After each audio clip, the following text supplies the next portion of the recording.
Isn't it strange how the things you chase relentlessly often lose their luster, while the things you overlook bloom into unexpected treasures? Anya had always been a whirlwind, a force of nature, some said. Her life was a symphony of ambition composed in crashing chords. Her career as a concert pianist consumed her. Each performance was a battle against perfection, each applause a fleeting victory. She played with a ferocity that bordered on violence against the keys, extracting every last drop of emotion. But lately, the music had started to sound hollow. Now at 78, Anya sat on the porch of her small cottage overlooking the windswept shores of the Scottish Highlands. Her fingers, once lightening on the ivory, were knotted with arthritis. The concert halls were a distant memory, replaced by the rhythmic sigh of the ocean and the cries of gulls. The ambition had faded, leaving behind what? Emptiness? Perhaps. But perhaps something else entirely. Her granddaughter, Freya, a budding violinist with eyes as bright as the summer sky, came to visit every year. She was a mirror reflecting Anya's past, a constant reminder of the life she had led, the choices she had made. Anya both cherished and resented her visits. Freya's youthful exuberance highlighted Anya's own perceived decline. "Grandma," Freya said, her voice cutting through the salty air, "play something for me." Anya hesitated. "My fingers, they aren't what they used to be." It was a pathetic excuse, he knew. The truth was, she was afraid. Afraid to face the ghost of her former glory, afraid to confront the silence that had settled in her soul. Freya, perceptive as always, didn't push. Instead, she sat beside Anya, pulling out her violin. "Then I'll play for you." She began to play a simple folk tune, its melody as old and weathered as the surrounding cliffs. Anya closed her eyes, letting the music wash over her. It wasn't the complex, demanding composition she was used to, but it possessed a raw, honest beauty that tugged at her heart. As Freya played, Anya remembered her own grandmother, a woman of quiet strength who had lived a simple life tending a small farm. Anya had dismissed her grandmother's life as mundane, lacking the grandeur and excitement she craved. Now she wondered if she had been wrong.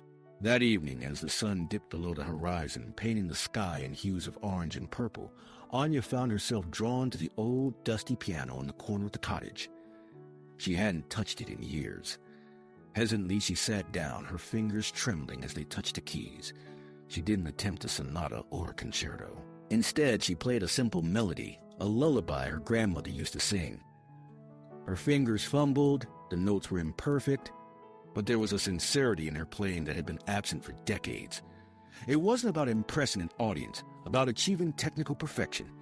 It was about connecting with something deep within herself, with the memories and emotions that had been buried beneath layers of ambition and self-doubt. The next morning, Anya woke with a strange sense of peace. She looked at her reflection in the mirror, not with judgment, but with acceptance. The wrinkles around her eyes told a story of a life lived, of battles fought, of lessons learned. They were not imperfections to be erased, but badges of honor. She found Freya sketching by the sea. "I was thinking," Anya began, "maybe you could teach me that folk tune you played yesterday." Freya's face lit up. "Really, Grandma?" And so the lessons began. Anya, the former virtuoso, became a student again, struggling to master the simple melody. She learned to be patient with herself, to accept her limitations. She discovered that true beauty wasn't about flawless execution, but about heartfelt expression. One blustery afternoon, while taking a break from their practice, Anya asked Freya, "Do you ever worry about getting old?" Freya shrugged. "Sometimes, but I think it's like learning a new piece of music.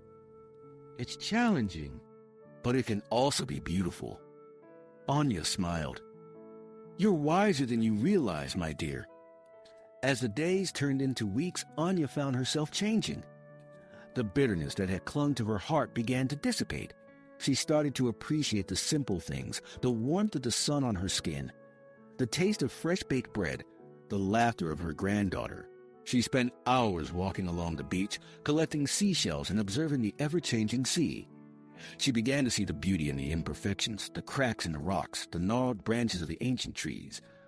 One evening, a local musician, hearing of Anya's arrival, invited her to play at a small gathering in the village hall.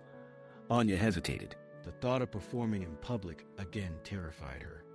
But then she looked at Freya, who was beaming with encouragement, and she knew she couldn't refuse. She didn't play a grand concerto.